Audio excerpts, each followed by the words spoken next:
चलो शांत हो जाओ, मतलब चुप हो जाओ और शांत मत होना।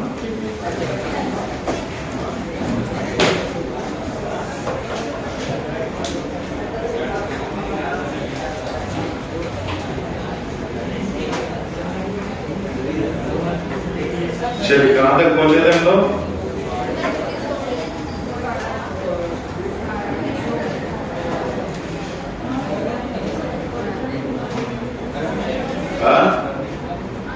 क्या? किसको गर्मी लगी?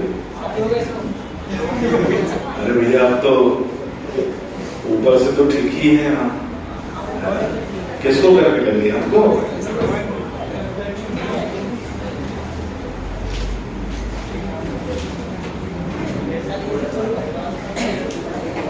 एसी थोड़ा क्यों?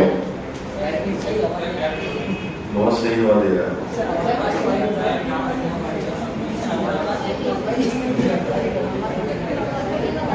बेटा वो कूलर नहीं है कि एक ही जगह पर हवा दे। एसी का काम होता है पूरे में एक समान तापमान नियंत्रित करना। वो एसी क्या कर रहा है? गद्दारी कर रहा है।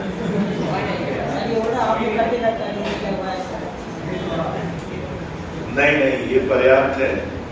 और तापमान ऐसा नहीं होना चाहिए कि आप जब क्लास से बाहर निकलो और बाहर की गर्मी के कारण आपकी तबीयत खराब हो जाए। पता चला कि सर्द गर्म में एक हफ्ते घर पे बैठे फिर बोलोगे हाय एसी। तो एसी का जानते हो उपयुक्त तापमान जो है, मैं सही बताऊं आपको, अगर आप चाहते हो कि आपकी तबीयत खराब ना हो, 24 से 25 डिग्री सेल्सियस। अरे एसी हवा देने के लिए नहीं होता है, तापमान नियंत्रण करता है। आपने पढ़ा है ना वातानुकूलन, तापमान और आर्द्रता का नियंत्रण हवा देने के लिए। उसमें बैठा है तुमको। चलिए भाई, जैसे मैं बता रहा हूँ उपयुक्त तापमान जो है एसी का, अगर आप चाहते हो कि आपकी तबीयत खराब ना हो तो 24 या 25 पे रखिए। अगर बहुत गर्मी है तो 24 और सामान्यतः 25 पर रहना चाहिए, क्योंकि वो हमारे शरीर के तापमान के एकदम उपयुक्त होता है। चलिए भाई आगे देखते हैं। अब हम लोग की आदत होती है कि कहीं एसी दिख गया, कहीं 16 पे कर, एकदम हिमालय वाली ठंड आनी चाहिए।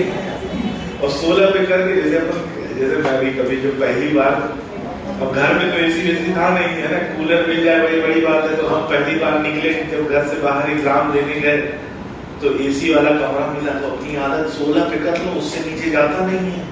और 16 पे करके मई जून का महीना रजाई ओढ़ के बैठे आदत सबकी होती है। 16 पे कर लो, पूरा एकदम जो कमरा है वो कुल्लू मनाली हो गया है और एकदम रजाई ओढ़ के बैठे हैं, कुड़कुड़ा रहे हैं ठंड से। एसी 16 पे चलेगा, भले ठंड लग जाए, ये उद्देश्य नहीं होता है। चलिए आगे हम लोग बढ़ते हैं। रोग हम लोगों ने देख लिया था और संडे के टेस्ट में यहाँ तक आएगा आपको, है ना। अब इसके आगे पढ़े, कहाँ पढ़े भाई? क्यों रक्त पढ़ाया था तुम लोगों को? नहीं पढ़ाया था। चलो रक्त शुरू करते हैं। ब्लड हेडिंग डालो रक्त।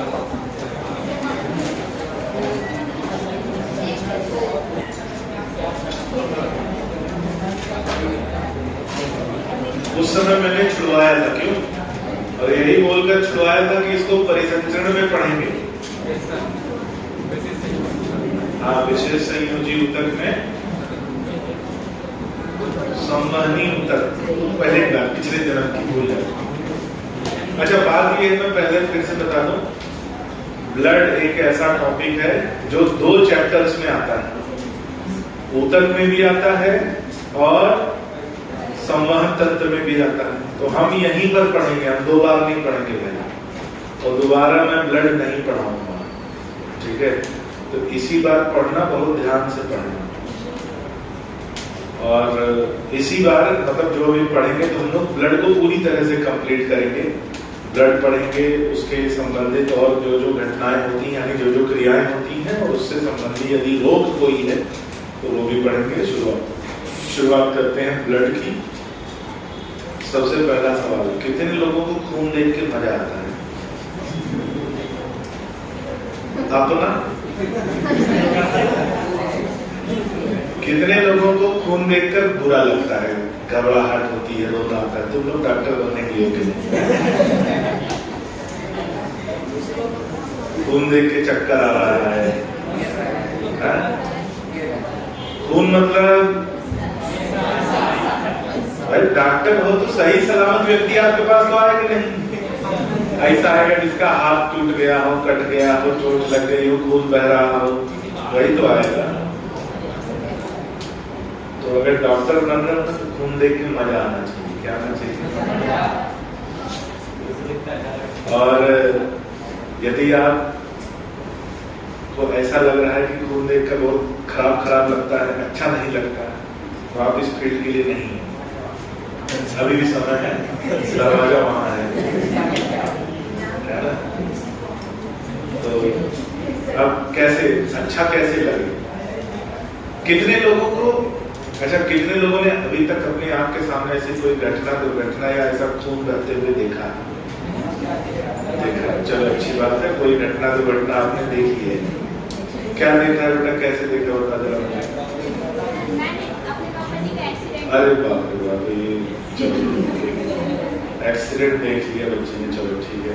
तो ऐसी कभी कभी कुछ ऐसी घटना दुर्घटना, जैसे मैं अब कॉलेज में आने से पहले, तो अगर मैं बताऊं, कॉलेज में आने से पहले तो दूसरे का खून देखकर भले अच्छा लगता हो, अपना देखकर रोना आता है ना। मुझे एक ही चोट आज तक लगी है, यहाँ पे एक ही लगी है, जो मैं पहली कक्षा में था, तो दरवाजे से भिड़ गया। चोट का दर्द नहीं हुआ, चोट से दर्द नहीं हुआ, जब ऐसे किया था और जब हाथ में लाल लाल देखा, फिर मम्मी याद आ गई। तो अच्छा, मैं चोट के मामले में भाई बहुत डरपोक आदमी, जो लोग मुझे पहले जानते हैं उनको मालूम होगा, लड़ाई झगड़े से मैं बहुत दूर रहता हूँ, और चोट से भी मैं बहुत दूर रहता हूँ, बहुत डरपोक आदमी हूँ। मैं सड़क इतना सोच समझ के पार करता हूँ। बताया भी था कि पहले मैं बाएं देखता हूँ, फिर दाएं देखता हूँ, फिर बाएं देखता हूँ। क्या पता जब मैं दाएं देख रहा था कोई ऐसा आ गया, क्योंकि घटना तभी होती है। हाँ वही मतलब समझ लो भाई। अब हम मान लो इधर देख के आगे बढ़ गए, तब तक कोई आ गया, उड़ा दिया। और सबसे दुर्भाग्यपूर्ण वो होता है जब आप रोड के किनारे खड़े हो और बाइक वाला, ऑटो वाला, जीप वाला आके ठोक दे, सबसे दुर्भाग्यपूर्ण होता है। ऐसे कई उदाहरण मैंने देखे। बेचारा रोड के किनारे खड़ा था, और आजकल बाइक लड़के ऐसे चलाते हैं कि जैसा लगता है कि यमराज के साथ तुरंत उनकी डेट फिक्स होने वाली है। तुरंत यमराज ने उनको याद कर लिया। ऐसे चलाते हैं कि मतलब लेट ना हो जाए, है ना। और आजकल की मोटरसाइकिलें भी ऐसी आ गई हैं। हाँ, खत्म एक आती ना KTM, खत्म, उसका नाम ही है खत्म। KTM खत्म। अच्छा पहले थोड़ा ठीक था, आजकल मैं इतना डर गया हूँ कि मैं बाइक भी नहीं चलाता। लिटरली बता रहा हूँ, नहीं डर के बारे में। कभी कभार ऐसा 2-4 महीने में कभी मन हुआ तो चला लिए, नहीं तो बाइक बहुत ही अनसेफ वाहन है। अनसेफ, सबसे अनसेफ वाहन। और तुम लोग बस से आते हो ना, सबसे सेफ वाहन बस।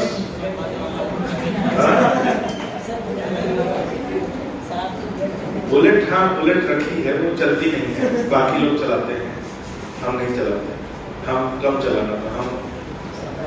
हाँ हम, अरे यार झूठे कहीं ब्रेक वेक लगाओ, फिसल उसल जाए, कुछ भी होगा सबसे पहले असर कहाँ पड़ेगा? बाइक पे कुछ भी हो जाए तो सबसे पहला असर बाइक पे नहीं पड़ेगा, कहाँ पड़ेगा? अपने ऊपर। तुम्हारे तो घुटने पे पड़ेगा बेटा, मन बुद्धि हो जाओगे, है ना? तो कितने लोगों की पहली क्लास है आज? किसी की नहीं है? अच्छा, सब पुराने चावल हैं। चलो ठीक है, पुराने चावल समझते हो, अनुभवी लोग। तो चलो ब्लड की बात करते हैं, खून खराबे की बात करेंगे। किसकी बात करेंगे? खून खराबे।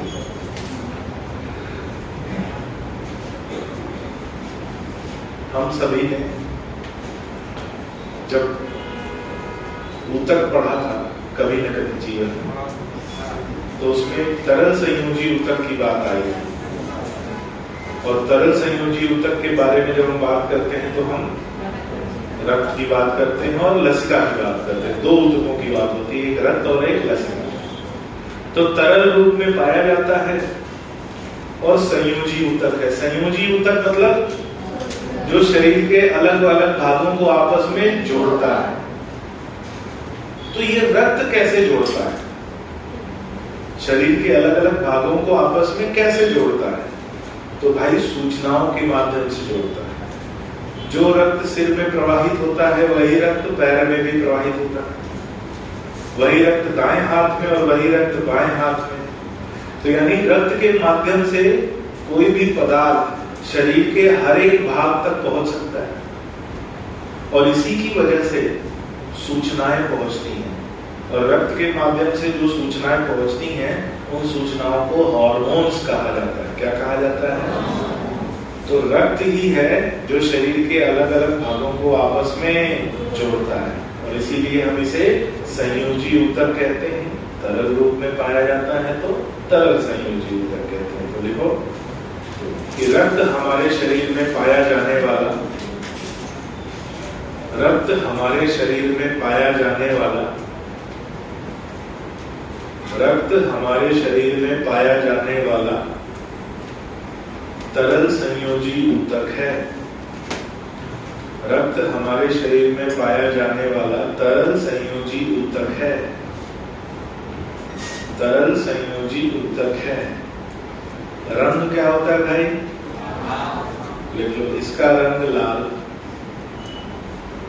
इसका रंग लाल, और कोई रंग का देख लो क्या? तथा pH 7.4, इसका रंग लाल तथा pH 7.4 पाया जाता है। 7.4 मतलब हल्का क्षारीय, अम्लीय होगा, क्षारीय। 7.4 मतलब हल्का क्षारीय, जिसको अल्कलाइन बोला जाता है। क्या बोला जाता है? अल्कलाइन। फिर मात्रा, कितना रक्त पाया जाता है? 5 लीटर। तुम्हारे शरीर को से खाली करें तो 5 लीटर निकलेगा? 7 लीटर निकलेगा। कौन बोला 7 लीटर? 8 लीटर निकलेगा तुम्हारे शरीर से। लिखो मात्रा, लिखो सामान्यतः, सामान्यतः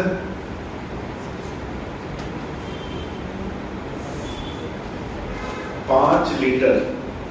अब 5 लीटर ये सबके शरीर में नहीं मिलेगा जिसका वजन 70 किलोग्राम हो। सामान्यतः 5 लीटर, तो लिख लो एक औसत 70 किलोग्राम वजनी व्यक्ति के शरीर में, औसत 70 किलोग्राम। तुम शरीर 250 ग्राम का है तुम्हारा, 250 ग्राम में कितना ml निकलेगा?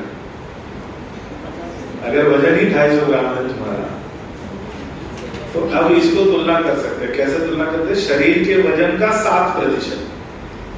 अब आप अपना पता कर सकते हो कि आपका जितना शरीर का वजन है उसका 7% जो है वो क्या होगा, रक्त। लिखो, शरीर के वजन का 7%,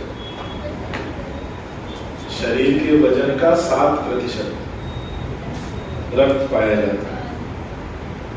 कितना वजन है बेटा? तो उसी के अनुपात में देख लो, लगभग आएगा 3.5 लीटर के आसपास आएगा। कितना आएगा? 3.5 लीटर। ठीक है, हमारे में ज्यादा होगा 9 लीटर। 118 में जोड़ लो,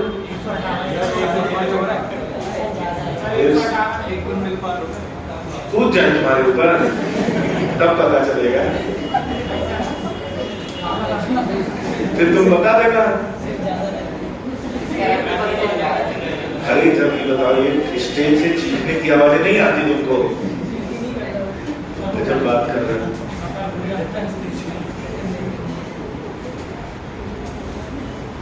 ठीक है। अच्छा, रक्त का निर्माण होता है अलग अलग जगह पे, अभी उस पर नहीं है। रक्त के अध्ययन को कहते हैं हिमेटोलॉजी। देखो, रक्त के अध्ययन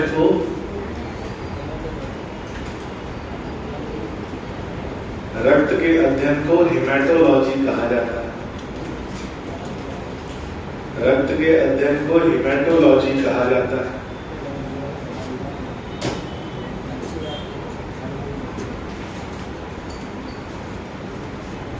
इसके निर्माण की क्रिया को हेमोपोइसिस कहते हैं। इसके निर्माण की क्रिया को हेमोपोइसिस कहते हैं। इसके निर्माण की क्रिया को हेमोपोइसिस कहते हैं, जो निम्न स्थानों पर होती है।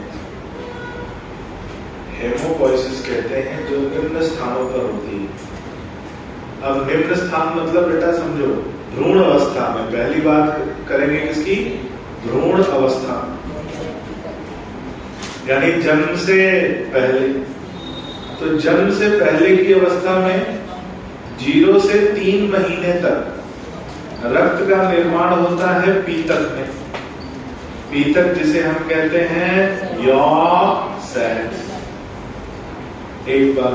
दूसरी, 3 से 6 माह तक रक्त का निर्माण पहले होता है लिवर में। पहले कहां शुरू होगा? लिवर में। फिर उसके बाद स्प्लीन और किडनी में।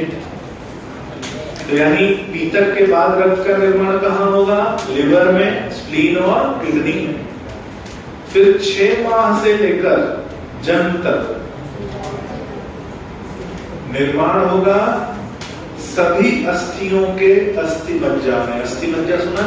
बोन मैरो बोलते हैं। तो सभी अस्थियों के अस्थिमज्जा में,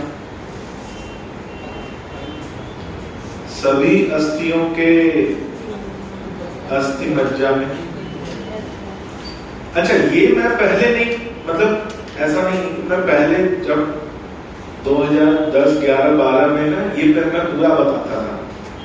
एनसीईआरटी में इतना नहीं है, लेकिन 2016 में एक क्वेश्चन आ गया इसी पर। अभी मैं आप लोगों से जिक्र करूंगा। मैं 2011-12 में पूरा बताता था विस्तृत, फिर मैंने बताना बंद कर दिया था, यार पूछा नहीं जाता तो बताओ क्यों। 2016 में क्वेश्चन आ गया, उसके बाद से मैं फिर पूरा ही बताता हूँ, भैया जान लो कब किस्मत खराब हो। जैसे क्या होता है, पढ़ाते समय ना हम लोग को कुछ बातों को सोचना पड़ता है, यार ये बात मैं बताऊं कि नहीं बताऊं, ये आज तक कभी पूछी नहीं गई है, तो इसको बताने का मतलब नहीं है। लेकिन पता चला कि जिस दिन अगर हमने किसी साल ये डिसाइड किया कि यार ये बात बेफालतू है, इसको बताने कोई मतलब नहीं, अगले साल आ जाता है, फिर हमारा मुंडा हो जाता है खराब, है ना। तो इसलिए थोड़ा सा ऐसा है कि भाई इस पे आया हुआ क्वेश्चन है। कब आया है? 2016 में, जब दूसरी बार नीट हुआ था।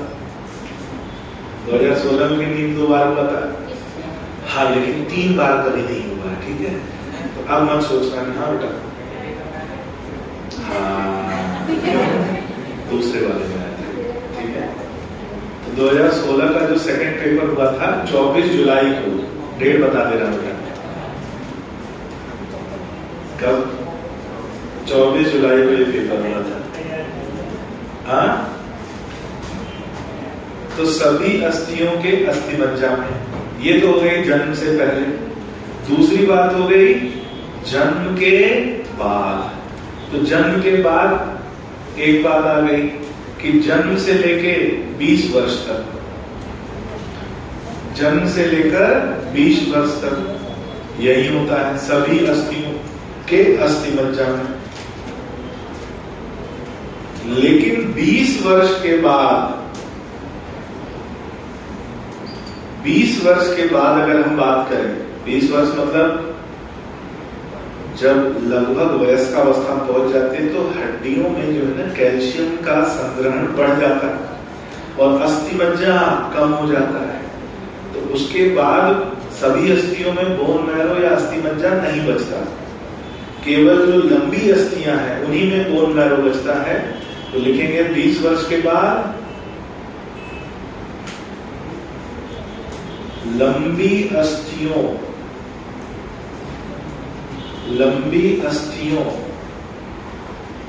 के अस्थिमज्जा में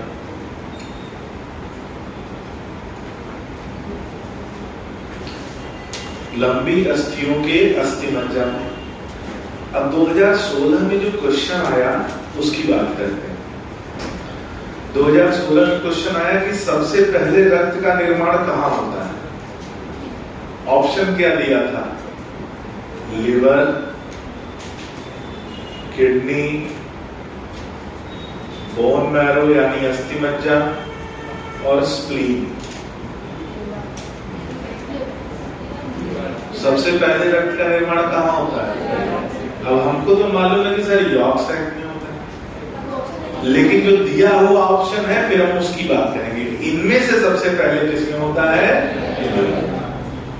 याद रहेगा, इसलिए क्रम बताया बेटा, लिवर, स्प्लीन, किडनी।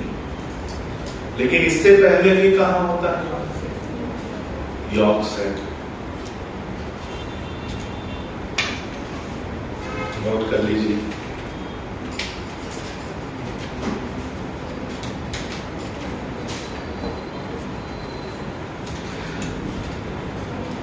ऊपर का बेटा दे।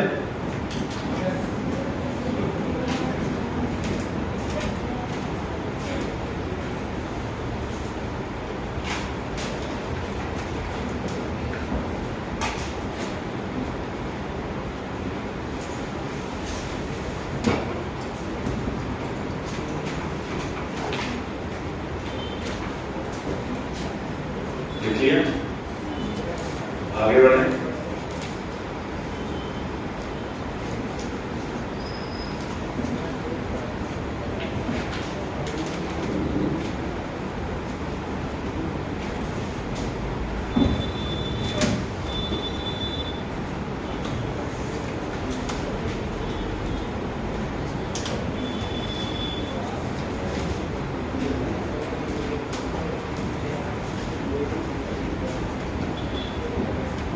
देखो मेरी हिंदी की राइटिंग बहुत खराब है, इंग्लिश की थोड़ी खराब है, हिंदी की ज्यादा खराब है। हाँ मैं बोल सकता हूँ ठीक ठाक, लिखने में तो थोड़ा सा अपना ध्यान रखने का।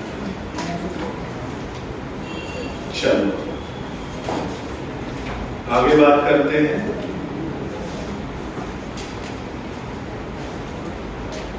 पीछे से दिख रहा है ये, नीचे वाले दिख रहा है। अब हम बात करेंगे रक्त की। तो रक्त में इसका बना किन किन चीजों से होता है?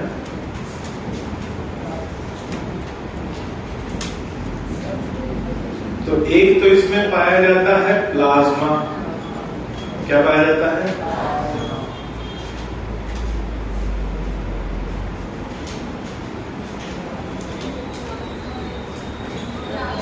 क्या आधा जल होगा?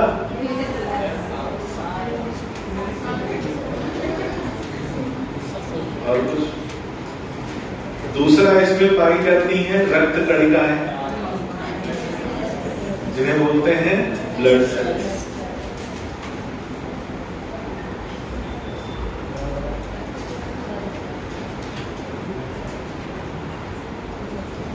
अब जो प्लाज्मा होता है वो पाया जाता है कितना, 55%, और रक्त कणिकाएं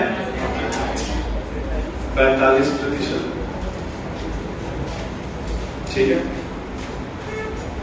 अब जो प्लाज्मा में है तो एक महत्वपूर्ण बात इसमें पूछी जाती है कि प्लाज्मा में पाया जाता है जल और प्रोटीन। क्या पाया जाता है? पानी होता है लगभग कितना, 92%। प्रोटीन होता है कितना, 7%। बचा हुआ जो 1% है, बचा हुआ कितना है, 1%। इसमें बहुत सी चीजें होती हैं। क्या क्या होता है? तो पहला इसमें होते हैं पोषक तत्व।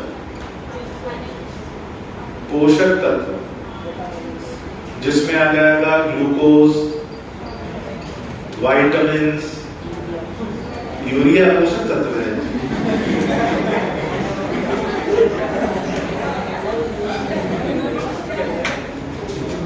ग्लूकोज, विटामिन्स इत्यादि। ठीक है, पोषक तत्व में लिखाई हुई है।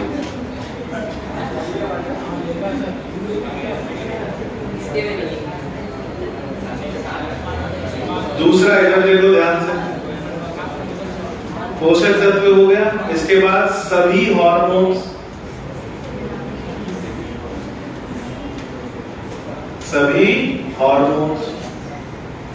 और बात करें विटामिन, उत्सर्जी पदार्थ। देखो भाई, मैं टेप रिकॉर्डर नहीं हूं कि जो आपको पिछली बार पढ़ाया था हुबहू वही हो, थोड़ा इधर उधर होगा। हाँ बेटा, थोड़ा सा चेंज होगा, तो जो चेंज होगा वो अपने हिसाब से लिख लेना। उत्सर्जी पदार्थ, उत्सर्जी पदार्थ में आपको मिलेगा यूरिया, यूरिक अम्ल, कुछ थोड़ा सा अमोनिया भी मिलेगा।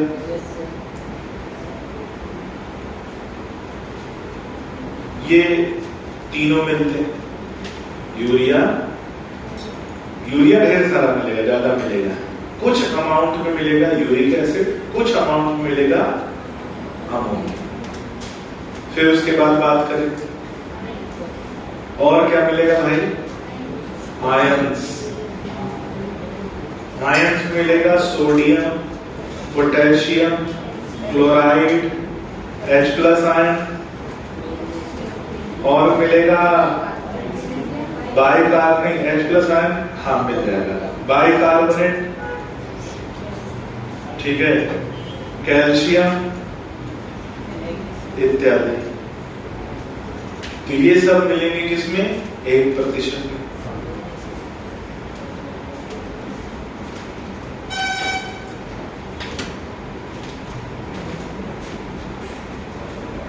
ठीक है। जो प्रोटीन मिलता है बच्चों, ध्यान से देखिएगा, प्रोटीन कितना % मिला है, इसको बोलते हैं प्लाज्मा प्रोटीन। क्या बोलते हैं, प्लाज्मा प्रोटीन। और प्लाज्मा प्रोटीन 3 प्रकार का मिलता है। कौन कौन सा, 1 2 3। एल्बुमिन, नाम लिखना है। दूसरा है ग्लोबुलिन, तीसरा है fibrinogen. Albumin, globulin, fibrinogen. Albumin जो प्लाज्मा प्रोटीन है, ये परासरणीय नियंत्रण करता है। क्या करता है, परासरण नियमन या परासरणीय नियंत्रण। तो हम इसको बोल सकते हैं परासरण नियमन। ग्लोबुलिन जो है ये प्रतिरक्षा के लिए काम करता है, एंटीबॉडी का निर्माण करता है। और फिब्रिनोजेन जो है ये रक्त स्कंदन करता है, उसी को बोलते हैं रक्त स्कंदन। तो ये 3 प्रोटीन 3 काम करते हैं। रक्त कणिकाएं जो है बच्चों, ये 3 प्रकार की पाई जाती हैं। कितने प्रकार की, 3 प्रकार की। आरबीसी, डब्ल्यूबीसी और प्लेटलेट्स। कौन कौन सी? लाल रक्त कणिकाएं, श्वेत रक्त कणिकाएं और पट्टिकाएं। आरबीसी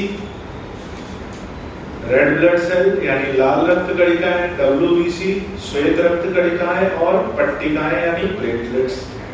ये नोट डाउन कर लीजिए।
चलिए आगे बढ़े।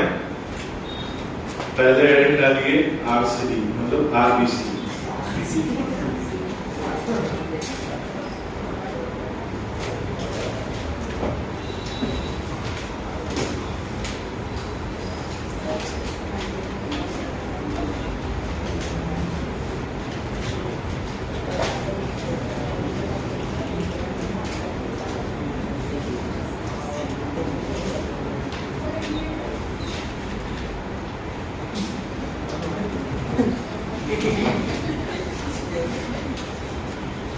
चलो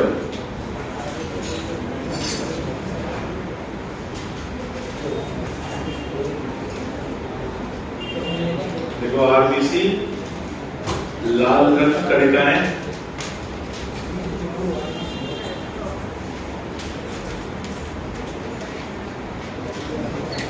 लाल रक्त कणिकाएं इन्हें एरिथ्रोसाइट भी कहा जाता है। इन्हें एरिथ्रोसाइट भी कहा जाता है। आरबीसी लाल रक्त कणिकाएं इन्हें एरिथ्रोसाइट भी कहा जाता है।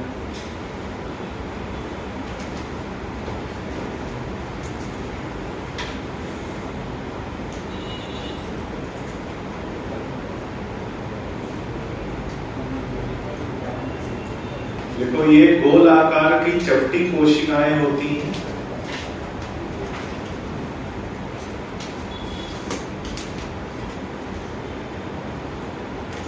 ये गोल आकार की चपटी कोशिकाएं होती हैं जो दोनों सतह से अवतल होती हैं।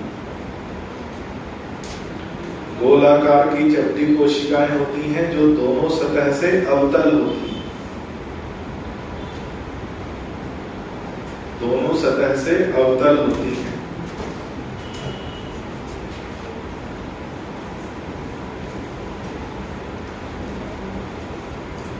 इनका व्यास 7 माइक्रोन, माइक्रोन को म्यू एम लिखते हैं।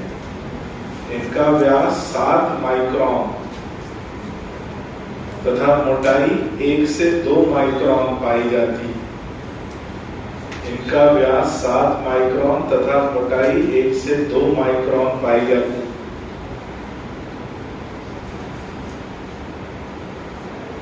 अगला पॉइंट स्टार लगा के लिखना, वयस्क आरबीसी में या बोला जाए विकसित आरबीसी में,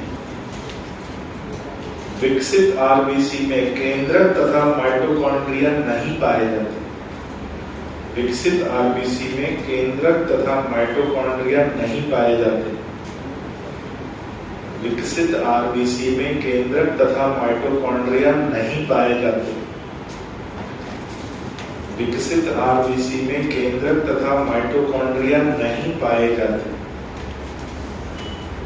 इसका मतलब है कि अविकसित आरबीसी में पाए जाते हैं। तो लिख दो, ये शुरुआती अवस्था में या बोला जाए ये शुरुआती निर्माण की अवस्था में उपस्थित होते हैं। ये शुरुआती निर्माण की अवस्था में उपस्थित होते हैं, यानी शुरू में इसमें केंद्रक था, बाद में क्या हो गया, गायब हो गया। देखो आरबीसी के अंदर हेमोग्लोबिन भरा होता है। आरबीसी के अंदर हेमोग्लोबिन भरा होता है। इस कारण इसे हेमोग्लोबिन की थैली भी कहा जाता है। आरबीसी के अंदर हेमोग्लोबिन भरा होता है, इस कारण इसे हेमोग्लोबिन की थैली भी कहा जाता है। इस कारण इसे हेमोग्लोबिन की थैली भी कहा जाता है। हेमोग्लोबिन की थैली भी कहा जाता है। कहा जाता है। अगला पॉइंट,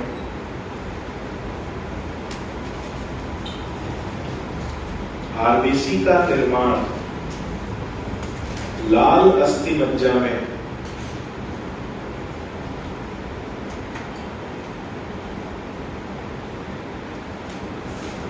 आरबीसी का निर्माण लाल अस्थि मज्जा में होता है। आरबीसी का निर्माण लाल अस्थि मज्जा में होता है तथा इसके निर्माण की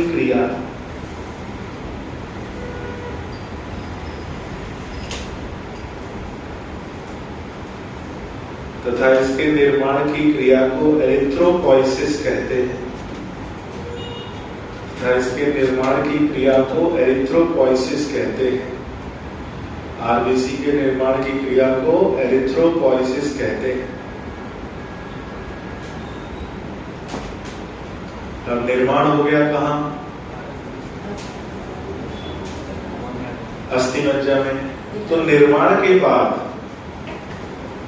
ये अस्थि मज्जा से निकल के कहां आती है, परिसंचरण। अब देखो यहां पे ध्यान से, मान लो ये अस्थि मज्जा की परत है और ये रक्त केशिका की परत है। किसकी परत है, रक्त केशिका। और ये परत है अस्थि मज्जा की, जिसे हम बोल रहे हैं बोन मैरो। और रक्त केशिका की परत में क्या प्रवाहित हो रहा है, रक्त केशिका में क्या प्रवाहित होगा, रक्त प्रवाहित होगा। अब अस्थि मज्जा के अंदर निर्माण हुआ है आरबीसी का। किसका निर्माण हुआ है, तो आरबीसी जो अस्थि मज्जा के अंदर बनती है उसका नाम है बच्चों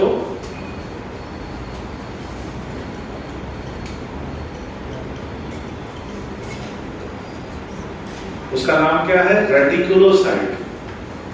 उसे आरबीसी नहीं कहेंगे। अगर वो अस्थि मज्जा के अंदर है तो उसे क्या कहेंगे, रेटिकुलोसाइट। अब ये रेटिकुलोसाइट क्या करता है, अस्थि मज्जा से निकल के कहां जाता है, परिसंचरण। तो परिसंचरण में जाएगा कैसे भाई, उसके जाने के लिए कोई जगह तो है नहीं, कोशिकाओं की परतें हैं। तो इन्हीं कोशिकाओं की बीच में जो खाली स्थान होता है वहीं से निकल के ये रेटिकुलोसाइट जाएगा कहां, परिसंचरण। कैसे जाता है, देखो इनके बीच में छोटे छोटे स्थान होते हैं, छोटे छोटे छिद्र होते हैं कोशिकाओं के बीच में। तो ये क्या करता है, जैसे मान लो ये एक छिद्र मिला, तो ये रेटिकुलोसाइट अपने आकार को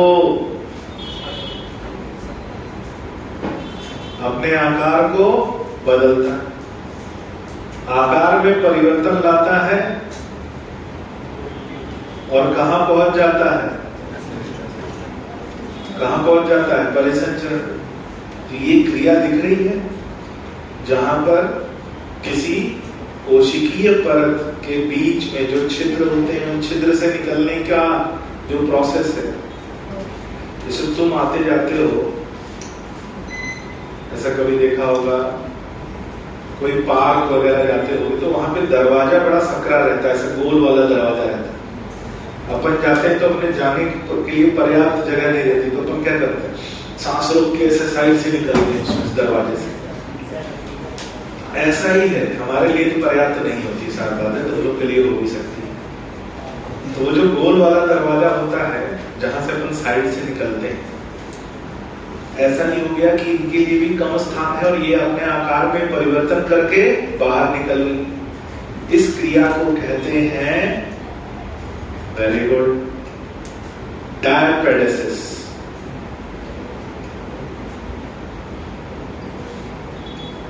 क्या कहते हैं? डायपेडेसिस।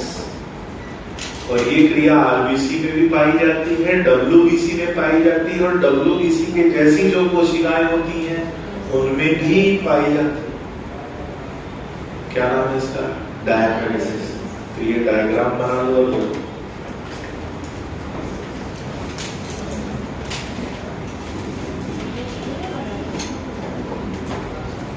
बनाना है इसको।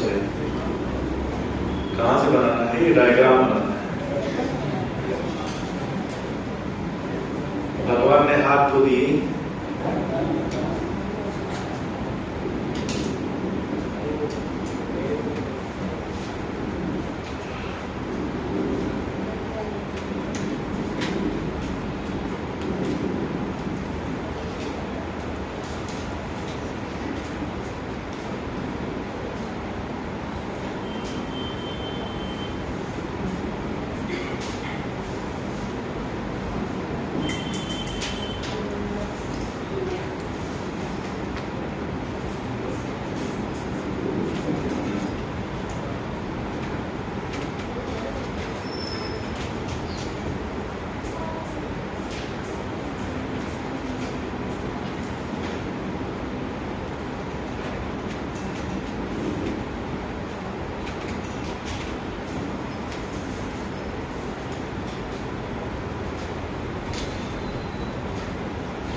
बन गया? लिखिए।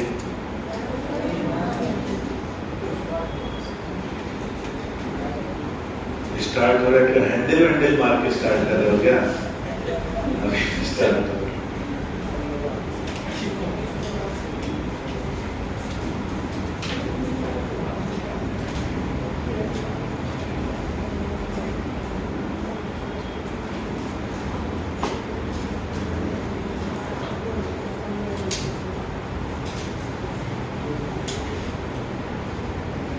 लिखो,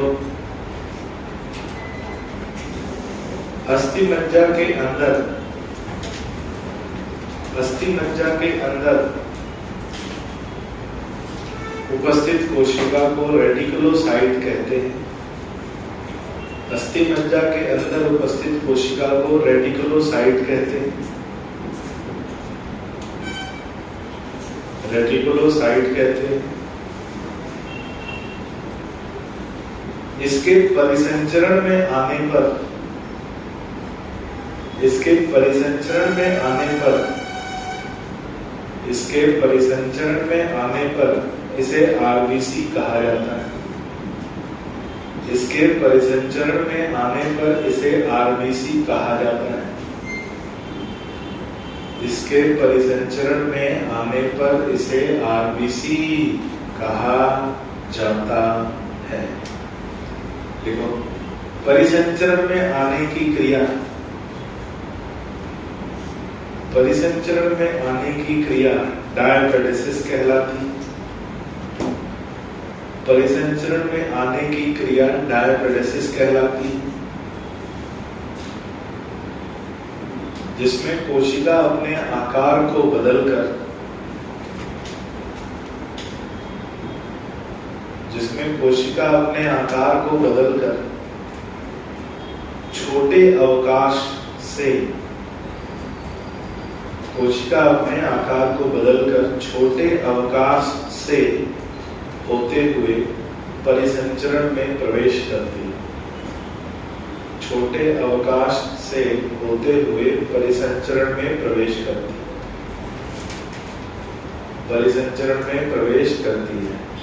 आरबीसी का जीवन काल 120 दिन का पाया जाता है। अगला पॉइंट लिखो। आरबीसी का जीवन काल 120 दिन का पाया जाता है। आरबीसी का जीवन काल 120 दिन का पाया जाता है। कितना जीवन काल है भाई? 120 दिन। आगे लिखो।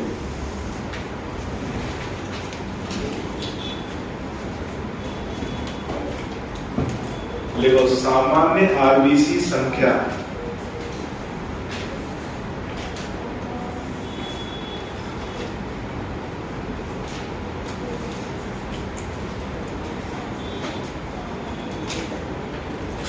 सामान्य आरबीसी संख्या 5 से 5.5 मिलियन प्रति मिलीमीटर क्यूब।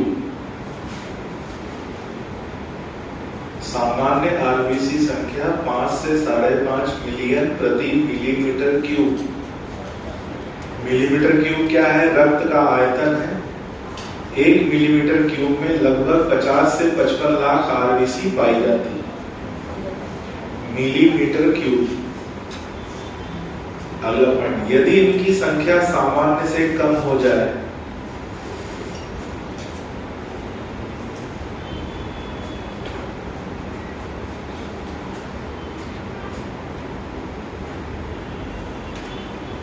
यदि इनकी संख्या सामान्य से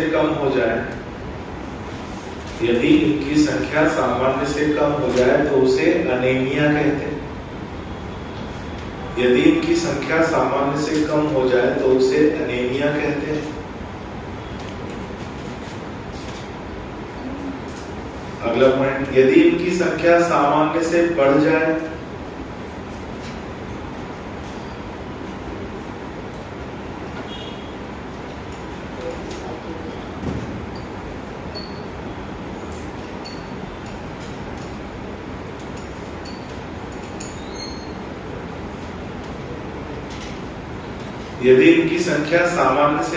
तो उसे पॉलीसाइथीमिया। यदि इनकी संख्या सामान्य से बढ़ जाए तो उसे पॉलीसाइथीमिया कहा जाता है। यदि इनकी संख्या सामान्य से बढ़ जाए तो उसे पॉलीसाइथीमिया कहा जाता है।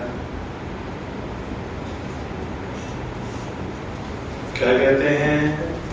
पॉलीसाइथीमिया। ठीक है। जीवन काल कितना हो गया? 120।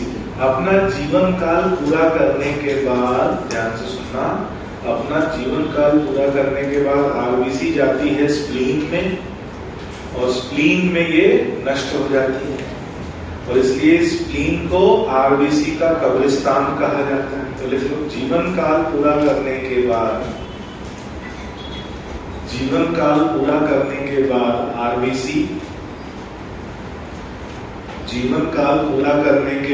आरबीसी स्प्लीन में जाकर नष्ट हो जाती है। जीवन काल पूरा करने के बाद आरबीसी स्प्लीन में जाकर नष्ट हो जाती है। स्प्लीन मतलब, इसके 2-3 नाम है। इसे प्लीहा भी कहा जाता है और कहीं कहीं से तिल्ली भी बोलते हैं। किसी किताबों में तिल्ली लिखा आता है, कहीं कहीं प्लीहा लिखा आता है। जैसे आप जब एमपी बोर्ड की कोई राज्य वाली किताब उठाओगे ना तो उसमें तिल्ली लिखा हुआ है, एनसीईआरटी में प्लीहा लिखा हुआ है। आप याद रखो क्या? इसीलिए इसे आरबीसी का कब्रिस्तान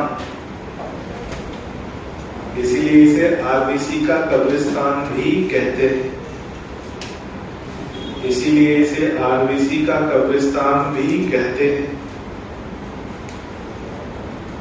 इसीलिए इसे आरबीसी का कब्रिस्तान भी कहते हैं। क्या कहा जाता है? ग्रेवयार्ड ऑफ आरबीसी, यानी आरबीसी का कब्रिस्तान। एक और बात महत्वपूर्ण है, जैसे मान लो कोई रक्त केशिका है, ये मान लो रक्त केशिका है। अब रक्त केशिकाओं का भी व्यास बहुत कम होता है और आरबीसी की संख्या बहुत ज्यादा होती है। तो ऐसा हो सकता है कि बहुत तेजी से अगर आरबीसी प्रवाहित हो रही तो एक दूसरे से टकराकर ये नष्ट हो सकती है। ऐसा ना हो इसलिए क्या करती हैं, आरबीसी रक्त वाहिकाओं के अंदर ऐसा एक पिलर जैसी संरचना बनाकर, खंभे जैसी संरचना बनाकर समूह में वेग करती हैं। कैसे वेग करती हैं? समूह में। और इस तरह के विन्यास को बोलते हैं रॉलियॉक्स फॉर्मेशन।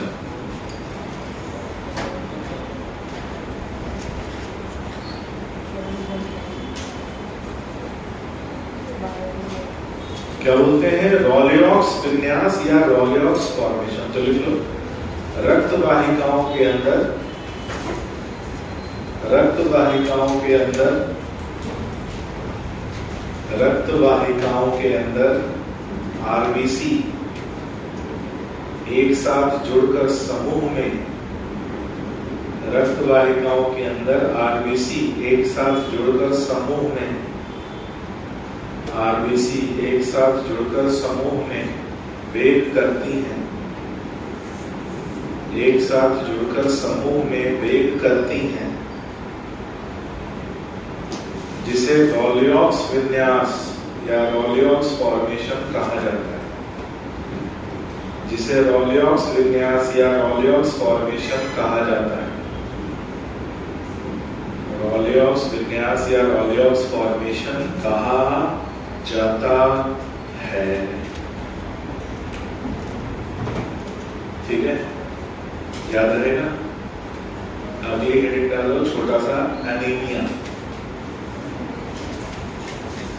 आरबीसी से संबंधित है तो एनीमिया को भी देखते हुए चले।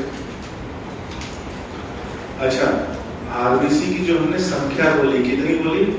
5 से 5.5, है ना? तो ये जो संख्या है कुछ लोगों में सामान्यतः अधिक होती है। कुछ लोग हैं जिनमें सामान्य से ज्यादा आरबीसी पाए जाते हैं। तो लिखो कि अच्छा एनीमिया लिख लियो, चलो उसके बाद लिखेंगे। एनीमिया लिखते हैं, एनीमिया।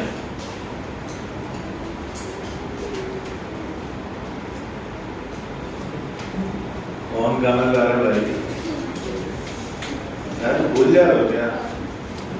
क्लास में हो रहा है तो यहाँ आओ, थोड़ा हम लोग ढंग से सुने, थोड़ा है ना, गाना वाना सुने बहुत दिन हो गया है। हाँ, कौन है?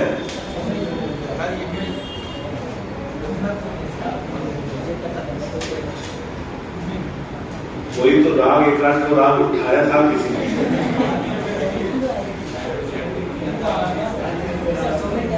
सोमित था, उसकी हिम्मत नहीं है गाने की।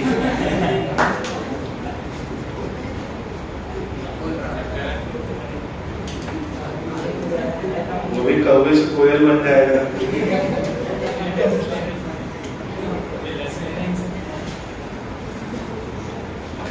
इधर कहीं से आवाज आई, इधर से आई थी, तुम्हें भी आई थी ना?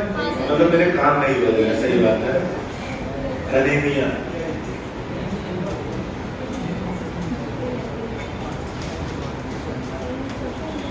कभी कभी ऐसा लगता है, बहुत मन होता है गाना गाने का, है ना? हो जाता है कभी कभी, मेरे साथ भी हो जाता है। चलो मैं बहाव, कभी कभी ऐसा होता है कि मतलब बुलबुलाहट होती हो, बर्दाश्त नहीं होती। हाँ, एक्साइटमेंट ओवर हो जाता है। 7th क्लास में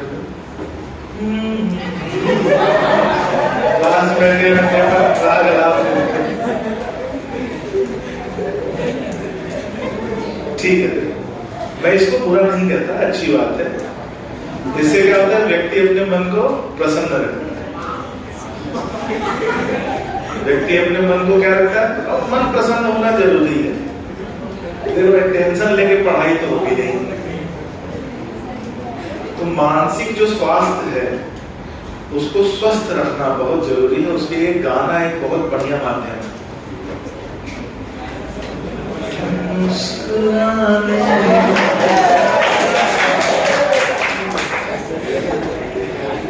की वजह तुम हो, चलो बस आ जाओ, गुनगुनाने की वजह तुम हो। चलो, अरे बहुत बुरा गाते हैं।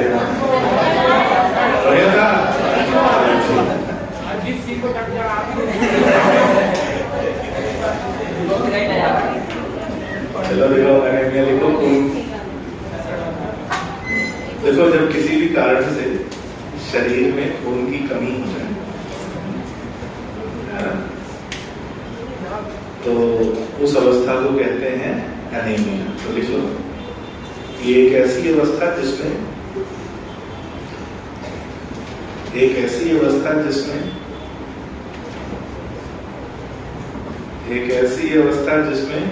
शरीर में रक्त की कमी पाई जाती है। एक ऐसी अवस्था जिसमें शरीर में रक्त की कमी पाई जाती है, उसे एनीमिया कहते हैं। अब यहाँ पर केवल रक्त नहीं हो गया, यहाँ पर रक्त कम है तो भी एनीमिया, आरबीसी की संख्या कम है तो भी एनीमिया, आरबीसी में रंग की कमी है तो भी एनीमिया। रंग मतलब होली वाला रंग। आरबीसी में रंग क्या होता है, हीमोग्लोबिन। तो अगर हीमोग्लोबिन की कमी है तो भी एनीमिया। तो एनीमिया के बहुत सारे प्रकार हैं, कुछ महत्वपूर्ण प्रकार हम देखेंगे। तो देख लो, इसके कुछ महत्वपूर्ण प्रकार निम्न हैं। इसके कुछ महत्वपूर्ण प्रकार निम्न हैं।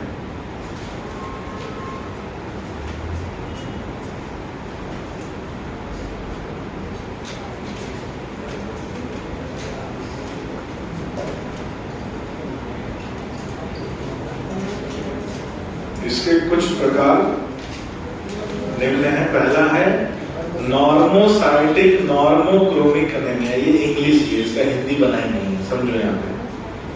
नॉर्मोसाइटिक यानी सामान्य कोशिका, नॉर्मोक्रोमिक मतलब सामान्य रंग, यानी कोशिका भी सामान्य है, रंग भी सामान्य है, फिर भी एनीमिया है।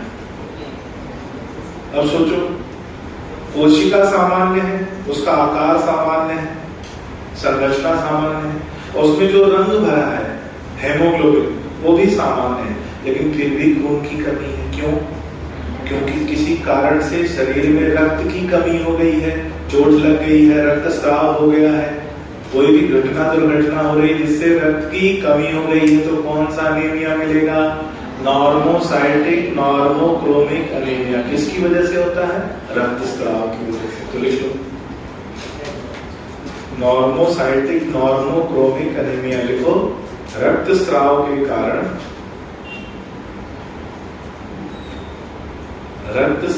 कारण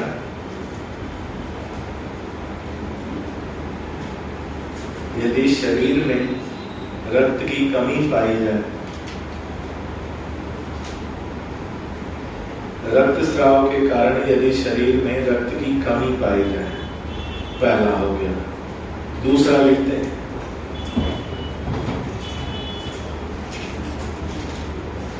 अगर चोट लग गई है, खून बह गया है, तो कौन सा एनीमिया होगा? Normocytic normochromic anaemia. दूसरा है हाइपोक्रोमिक एनीमिया। हाइपोक्रोमिक समझ रहे हो? किसकी कमी हो गई है? रंग की। रंग मतलब हेमोग्लोबिन। तो यदि हेमोग्लोबिन की कमी होती है तो एनीमिया होता है, जिसे कहते हैं हाइपोक्रोमिक एनीमिया। लिख लो, हाइपोक्रोमिक एनीमिया। हेमोग्लोबिन की कमी, हेमोग्लोबिन की कमी के कारण पाया जाता है। हेमोग्लोबिन की कमी के कारण पाया जाता है। किसकी कमी है? हेमोग्लोबिन की। तीसरा आ जाओ,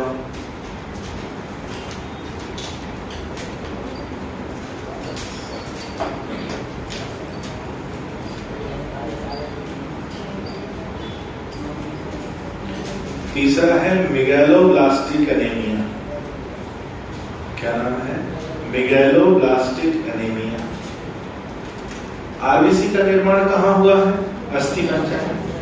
यदि कोई अनुवांशिक रोग के कारण अस्थि मज्जा में विकृति होती है और आरबीसी का उत्पादन कम हो जाता है तो उसे कहते हैं मेगालोब्लास्टिक एनीमिया। देखो, किसी अनुवांशिक रोग के कारण, किसी अनुवांशिक रोग के कारण अस्थि मज्जा में विकृति होती है, किसी अनुवांशिक रोग के कारण अस्थि मज्जा में विकृति होती है, अस्थि मज्जा में विकृति होती है और आरबीसी का उत्पादन कम हो जाता है, आरबीसी का उत्पादन कम हो जाता है। ठीक है, 3 ये सामान्य हो गए और चौथा सबसे महत्वपूर्ण है जिसका नाम है पर्नीशियस एनीमिया।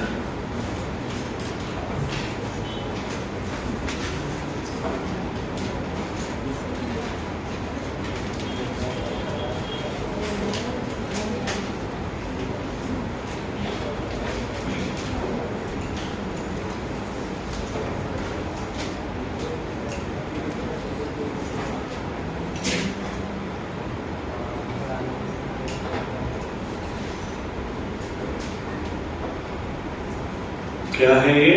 Pernicious anaemia.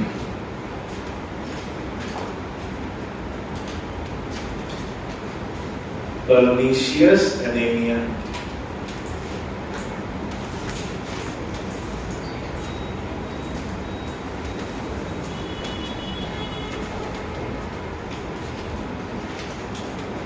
ध्यान से सुनना। अब इसका विस्तृत उल्लेख 3 जगहों पर होता है। एक पाचन तंत्र, दूसरा यहाँ क्योंकि एनीमिया से संबंधित है, और तीसरा प्रतिरक्षा तंत्र। तो हम एक ही जगह पढ़ेंगे, बाकी जगह हम पूछेंगे। पहले बता दे, हम लिख के लिए ऊपर लिख लो, सर पूछेंगे। अब वो मैं अभी नहीं बताऊंगा, लेकिन जब मैं पूछूंगा तब बोलूंगा, देखो कि बेटा पन्ना पढ़ लो, देखो लिखा है सर पूछेंगे। ये बात याद रखना। हमारा जो पाचन तंत्र है, पाचन तंत्र में पाया जाता है आमाशय। क्या पाया जाता है? आमाशय। आमाशय जिसे हम क्या बोलते हैं? स्टमक। इस आमाशय की भित्ति में पाई जाती हैं ग्रंथियां जिन्हें बोलते हैं पाचक ग्रंथि या गैस्ट्रिक ग्रंथि बोलते हैं। क्या बोलते हैं? गैस्ट्रिक ग्रंथि, गैस्ट्रिक ग्लैंड। अब गैस्ट्रिक ग्रंथि आमाशय की भित्ति में पाई जाती है गैस्ट्रिक ग्रंथि, और गैस्ट्रिक ग्रंथि में कई कोशिकाएं होती हैं। उन्हीं में से एक खास तरह की कोशिका है जिसका नाम है पेराइटल कोशिका। क्या नाम है? पेराइटल कोशिका। अब पेराइटल कोशिका वही कोशिका है जो हमारे शरीर में किसका स्राव करती है? HCl का। पाचन के लिए जो एसिड बनता है HCl कौन बनाता है? पेराइटल कोशिका। और HCl के अलावा एक और रसायन स्रावित करती है जिसका नाम है CIF। CIF का मतलब कासल इंट्रिंसिक फैक्टर।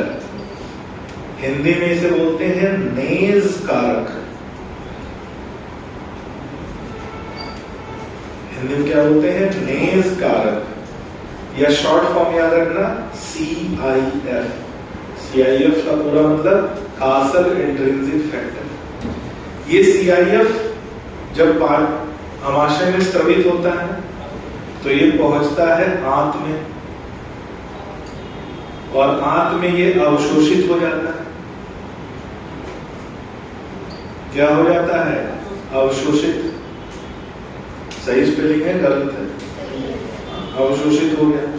अवशोषित होकर ये पहुंचेगा कहां पर? रक्त के माध्यम से अस्थि मज्जा में, और वहां पर आरबीसी उत्पादन को बढ़ाता है। फिर से सुनो। अमाशय की भित्ति में पाई जाती है पाचक ग्रंथि, जिसका नाम है गैस्ट्रिक ग्रंथि। इस ग्रंथि में कोशिकाएं होती हैं, नाम है पैराइटल कोशिका। ये कोशिका HCl स्रावित करती है, और इसके अलावा एक अन्य रसायन स्रावित करती है जिसका नाम है CIF। CIF यानी कासल इंट्रिंसिक फैक्टर, या उसे कहा जाता है नेस कारक। ये आंत में जाता है, अवशोषित हो जाता है, रक्त में पहुंचता है, रक्त के माध्यम से अस्थि मज्जा में आरबीसी उत्पादन को बढ़ाता है। तो आरबीसी उत्पादन के लिए क्या जरूरी है? CIF। अब हमारे शरीर का जो हमारा प्रतिरक्षा तंत्र है, कौन सा तंत्र? प्रतिरक्षा तंत्र। प्रतिरक्षा तंत्र हमारा एक खास तरह की एंटीबॉडी बनाता है। क्या बनाता है? और वो एंटीबॉडी किसको नष्ट कर देती है? तो CIF को नष्ट कर देगा, तो परिणाम स्वरूप क्या होगा? आरबीसी उत्पादन। आरबीसी उत्पादन क्या हो जाएगा? कम हो जाएगा। किसकी वजह से हुआ है? प्रतिरक्षा तंत्र की वजह से। प्रतिरक्षा तंत्र का काम क्या है? बीमारियों से बचाना। क्या ये अपना काम कर रहा है? नहीं, ये अपने सामान्य के विपरीत कार्य कर रहा है, और ऐसी अवस्था को कहते हैं स्व प्रतिरक्षा। क्या बोलते हैं? स्व प्रतिरक्षा। तो आरबीसी की कमी से जो रोग होता है, पर्नीशियस एनीमिया, इसे बोला जाता है स्व प्रतिरक्षी रोग या ऑटो इम्यून डिसऑर्डर। यानी हमारी बिल्ली हम ही से अभी बस हमारा प्रतिरक्षा तंत्र जब हमारे ही शरीर को नुकसान पहुंचाए तो उसे कहते हैं स्व प्रतिरक्षी रोग। ये बना लो फ्लोचार्ट, फिर लिखते हैं।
बन गया? लिखिए, ये एक स्व प्रतिरक्षी रोग है ये एक स्वप्रतिरक्षी रोग है। ये एक स्वप्रतिरक्षी रोग है जिसमें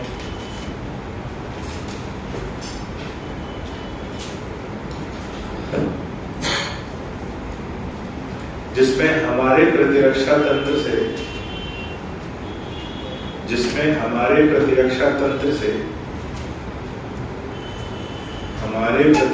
तंत्र से एंटीबॉडी का निर्माण होता है। हमारे प्रतिरक्षा तंत्र से एंटीबॉडी का निर्माण होता है। एंटीबॉडी का निर्माण होता है जो CIF को नष्ट कर देता है। जो CIF को नष्ट कर देता है। जो CIF को नष्ट कर देता है। इसके कारण RBC उत्पादन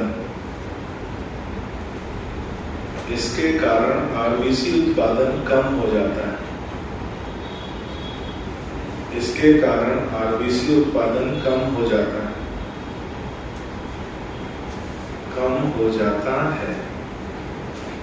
तो इस अवस्था को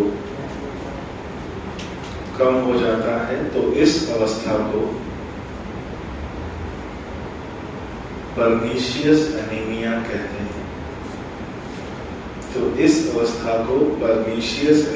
कहते हैं। पर्नीशियस एनीमिया कहते हैं। अगला पॉइंट लिखो, सामान्यतः कुछ लोगों में RBC की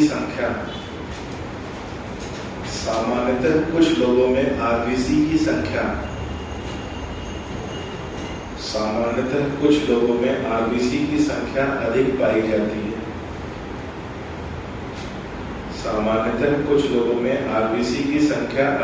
जाती है। जैसे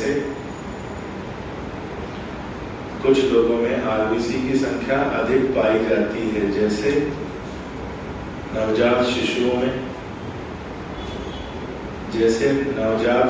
में,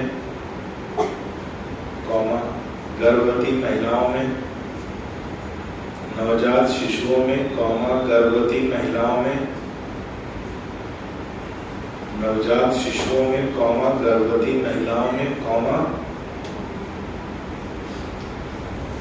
खिलाड़ियों में, और खिलाड़ियों से मेरा मतलब है एथलीट। एथलेटिक्स में जो खिलाड़ी होते हैं, कैरम खेलने वाले नहीं। घर में बैठ के चेस खेल रहे हो, कैरम खेल रहे हो, लूडो खेल रहे हो, ड्रीम 11 पे क्रिकेट खेल रहे हो। खिलाड़ी मतलब जो धावक हो गए, जो भौतिक क्षमता के खेलों पर आधारित होते हैं। लंबी दौड़, ऊंची दौड़, है ना, एथलीट जिसको बोलते हैं। क्या बोला हमने? एथलीट्स में तथा ऊंचे स्थान पर रहने वाले लोगों में। ऊंचे स्थान से मेरा मतलब मोहल्ले के बाजू की पहाड़ी नहीं है। ऊंचे स्थान से मेरा मतलब है समुद्र तल से 3000 मीटर की ऊंचाई या उससे ऊपर। ऊंचे स्थान पर रहने वाले लोगों में ब्रैकेट उठा, समुद्र तल से 3000 मीटर की ऊंचाई से ऊपर। 3000 मीटर की ऊंचाई समुद्र तल से कहाँ मिलेगी भाई, मालूम है? यहाँ है कहीं MP में? MP मध्य प्रदेश में बताओ सबसे ऊंचा स्थान। पचमढ़ी मध्य प्रदेश की सबसे ऊंची चोटी या ऊंची पहाड़ी जो है मध्य प्रदेश की, माउंट एवरेस्ट। मध्य प्रदेश की बताओ है। पचमढ़ी में एक पहाड़ी है, नाम है धूपगढ़। यहाँ तो सबसे ऊंची मध्य प्रदेश की, और उसकी ऊंचाई कितनी है? 1230 या 1130 मीटर, मेरे ख्याल से इतना ही है ना, समुद्र तल से उसका 4 गुना, लगभग 3000 मीटर की ऊंचाई तुमको उधर मिलना शुरू हो जाएगी। उत्तराखंड, हिमाचल, शिमला, लद्दाख, खरदुंगला, स्पीति, वहां 4000 मीटर की ऊंचाई, और उतना और जोड़ लो तो माउंट एवरेस्ट। कितना है माउंट एवरेस्ट? 8878 मीटर। 8878 याद रखेगा, भूल जाओगे। 8878 मीटर, 4 8 है, 8848 नहीं, 8878। चलो ठीक है, बायो में 8848 8848 मीटर समुद्र तल से ऊंचाई है। अब ज्योग्राफी, जब हम लोग ज्योग्राफी कहाँ पढ़ेंगे, इवोल्यूशन पढ़ेंगे। इवोल्यूशन में मैं बताऊंगा आपको हिमालय कैसे बना। मालूम है आपको हिमालय कैसे बना?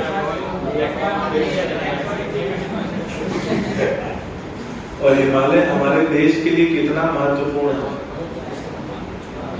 मालूम है आपको? नहीं मालूम। अगर हिमालय ना होता जानते हो तो हमारे देश की स्थिति क्या होती मालूम है?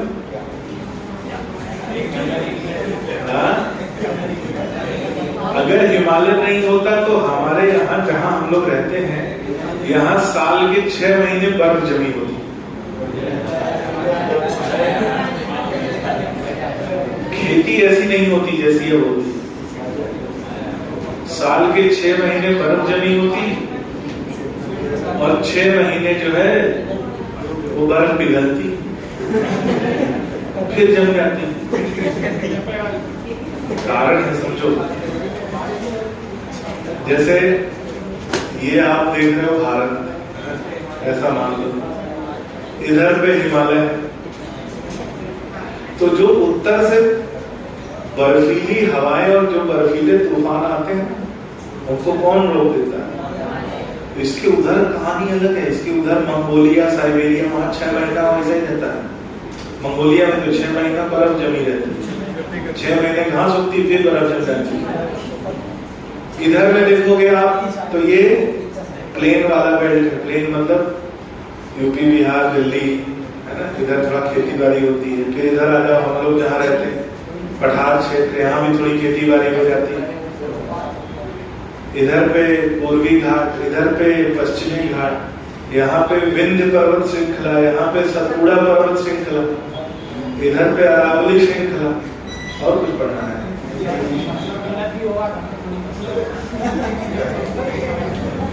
ढक्का नहीं रहोगे जिंदगी भर, क्या रहोगे? बिना डब्बे वाला। ऐसा ढक्कन रहोगे बिना डब्बे वाला। ये अरावली श्रृंखला, उसको खुशी आ रही है। तुम ये बताओ, बिना डब्बे के ढक्कन है और बिना ढक्कन के डब्बा हो? चुनाव करने के लिए रहा हूं। अब देखो यहाँ पे अब होता क्या है बच्चों, अभी बारिश शुरू हो गई है, तो मॉनसून की वजह से बारिश होती है। किसकी वजह से? मॉनसून। अब मॉनसून की जो हवाएं हैं, जहां जहां पहाड़ से टकराएगी वहां वहां बारिश होगी। तो एक तो देखो, पश्चिमी घाट पे टकराई, इधर बारिश हुई। पूर्वी घाट पे टकराई, इधर बारिश हुई। यहाँ बीच में कुछ भी टकराने के लिए नहीं है। तो ये जो बीच वाला भाग है ये बच्चों सूखा रहता है। इसको दक्षिण बोलते हैं। क्या बोलते हैं? दक्षिण। यहाँ पर सूखा रहता है, यहाँ पर पानी, बारिश कम मिलता है। नदियों और नहरों के माध्यम से जो आ जाता है वही मिलता है, नहीं तो बारिश बहुत कम होती है। इसी में महाराष्ट्र का विदर्भ क्षेत्र आता है, थोड़ा सा कर्नाटक आ जाता है, और जो क्षेत्र आते हैं यहाँ बारिश कम होती है। फिर आ जाओ सतपुड़ा से, ये हवाएं टकराती है तो हमारे इधर बारिश होती है। थोड़ा और ऊपर जाओ तो विंध्य से टकराएंगी तो इधर चित्रकूट, सतना, रीवा में बारिश होगी। हिमालय से टकराती है तो यहाँ बारिश होती है। कहाँ होती है? नहीं, यहाँ जो बारिश है वो सतपुड़ा की वजह से। अब ये है अरावली श्रृंखला, तो हवा इसके बगल से गुजर जाती है, उससे टकराती नहीं। तो यहाँ पे क्या है? सूखा पड़ जाता है, बारिश कम होती है, रेगिस्तानी क्षेत्र मिलता है, जबकि वहां पहाड़ है। पहाड़ है, पर्वत है, बहुत बड़ी पर्वत श्रृंखला है जो राजस्थान के दक्षिणी क्षेत्र से लेकर दिल्ली तक जाती है। वो अरावली पर्वत श्रृंखला बहुत बड़ी है, लेकिन वो कैसी है? समानांतर। कोई तुम जैसा बाहुबली उसको उठा के ऐसे रख दे, फिर वहां भी बारिश होने लगी। किसी दिन तुम लोग जाना, ऐसे उठा के ऐसे रख देना। नहीं, हमारे बस का नहीं है, तुम लोग कर सकते।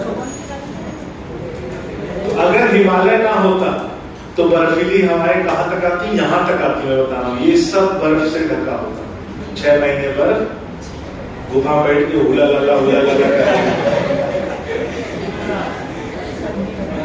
6 महीने हम लोग भी फिर शीत निद्रा पर जाते हैं, शीत भालू जैसे 4 महीने खा रहे हैं, 6 महीने सो रहे हैं। फिर हमारी भौगोलिक स्थिति ये नहीं रहती, भौगोलिक स्थिति हमारी अलग रहती है। हम लोग पढ़ेंगे, असल में ये भारत का जो भूभाग है ये कभी एशिया में था ही नहीं, ये अलग था। ये इधर से आया और हिमालय में जाके भिड़ गया, और भिड़ने से हिमालय ऊपर उठ गया। जैसे मान लो दो जमीन है, अब 2 जमीन आपस में टकराई, तो टकराने से बीच की जमीन क्या हो गई? ऊपर उड़ गई, और क्या बना? हिमालय। और अभी भी हिमालय ऊपर उठ रहा है। अभी इसीलिए आने वाले समय में ना इधर भूकंप आने की संभावना बहुत ज्यादा है भाई। देखोगे नेपाल में कितना भूकंप आता है, बहुत आता है। अफगानिस्तान, नेपाल, बगल में पाकिस्तान, इधर पे भूकंप बहुत मिलता है और आएगा, खूब आएगा, आता ही रहेगा। अरे कहां से कहां पहुंचा देते? चलो इधर ये हो गया किसके बारे में? हालांकि ये हम लोग पढ़ेंगे कहाँ? इवोल्यूशन में, जैव विविधता और संरक्षण में।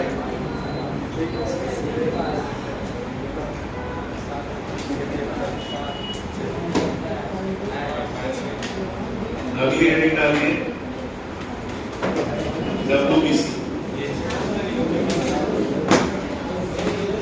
अगली हेडिंग डालेंगे WBC।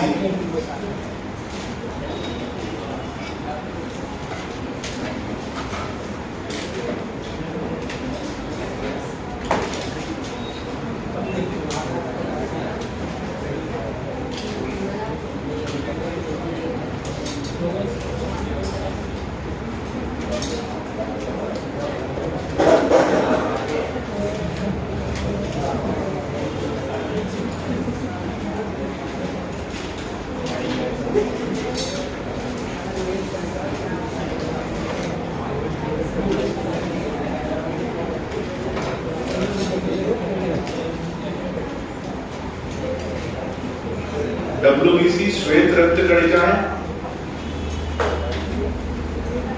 WBC श्वेत रक्त कणिकाएं,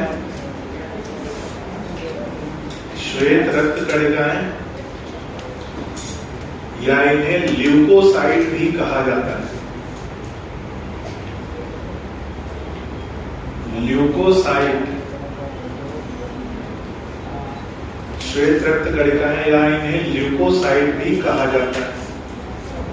क्या कहा जाता है? ल्यूकोसाइट। इन्हें ल्यूकोसाइट भी कहा जाता है।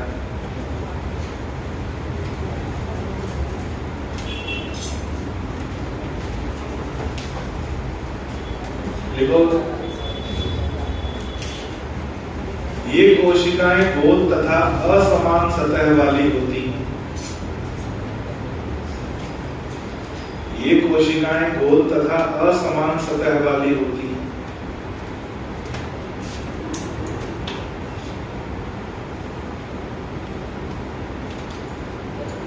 ये कोशिकाएं गोल तथा असमान सतह वाली होती हैं। अच्छा, असमान सतह क्यों है? क्योंकि इनकी सतह पर सूडोपोडिया पाए जाते हैं। क्या पाए जाते हैं? सूडोपोडिया।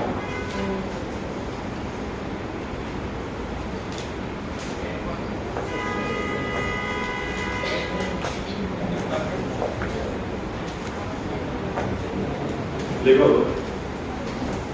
इनकी सतह पर सूडोपोडिया उपस्थित होते हैं इनकी सतह पर सूडोपोडिया उपस्थित होते हैं, जिस कारण इनकी सतह पर सूडोपोडिया उपस्थित होते हैं, जिस कारण इनकी सतह असमान होती है,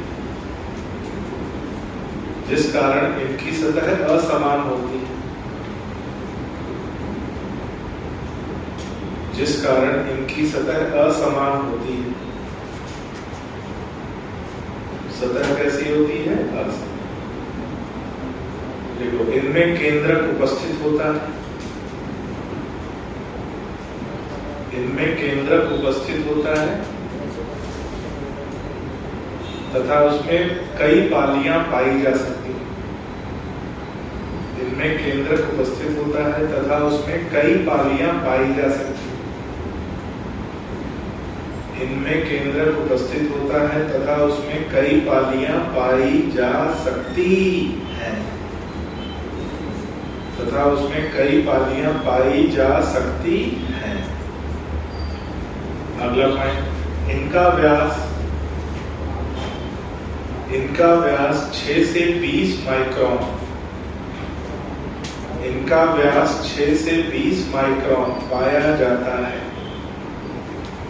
इनका व्यास 6 से 20 माइक्रोन पाया जाता है। व्यास कितना है? 6 से 20 माइक्रोन। इनका व्यास 6 से 20 माइक्रोन पाया जाता है। अगला पॉइंट, इनका निर्माण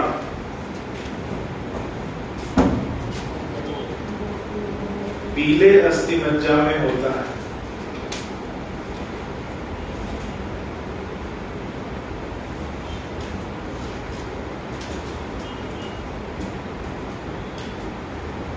इनका निर्माण पीले अस्थिमज्जा में होता है तथा निर्माण क्रिया को,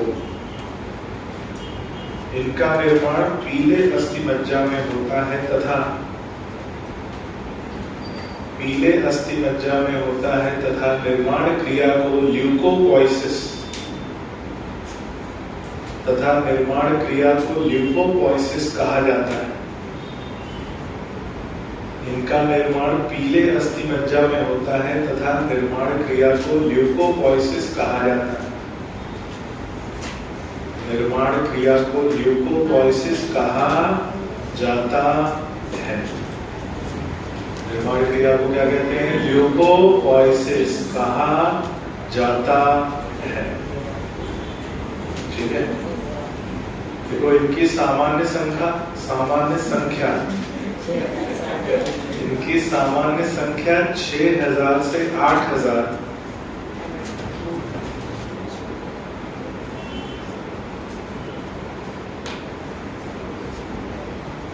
इनकी सामान्य संख्या 6000 से 8000 प्रति मिलीमीटर क्यूब, 6000 से 8000 प्रति मिलीमीटर क्यूब पाई जाती है। 6000 से 8000 प्रति मिलीमीटर क्यूब पाई जाती है। अगला पॉइंट, यदि इनकी संख्या कम हो जाए, यदि इनकी संख्या कम हो जाए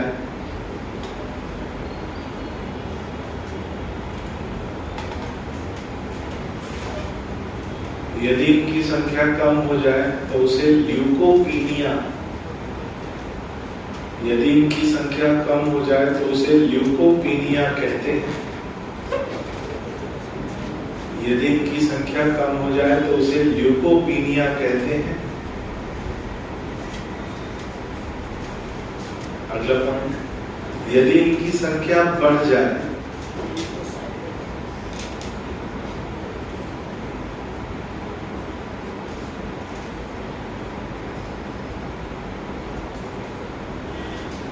यदि इनकी संख्या बढ़ जाए तो उसे ल्यूकोसाइटोसिस और ल्यूकेमिया,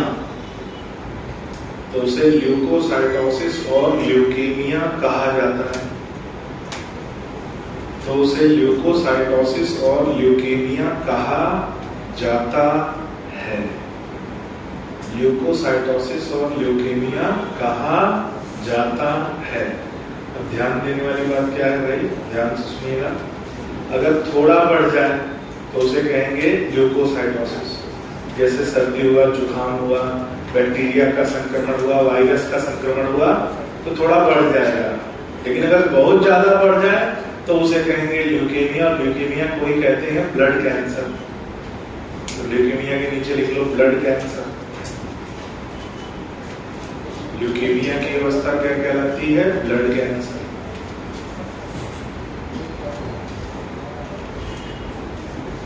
देखो इसका सामान्य जीवन काल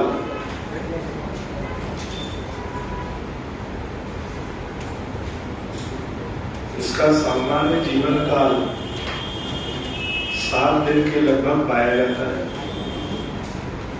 इसका सामान्य जीवन काल 7 दिन के लगभग पाया जाता है। 7 दिन के लगभग पाया जाता है। ठीक है। देखो WBC 2 प्रकार की होती है। WBC 2 प्रकार की होती है। एक कणिका युक्त, WBC 2 प्रकार की होती है। एक कणिका युक्त और दूसरा कणिका विहीन। WBC 2 प्रकार की होती है। एक कणिका युक्त और दूसरा कणिका विहीन। और इसको हम लोग देखेंगे नेक्स्ट क्लास में। कणिका युक्त और कणिका विहीन, यहीं से हम लोग शुरू करेंगे। थोड़ा पढ़ के आइएगा।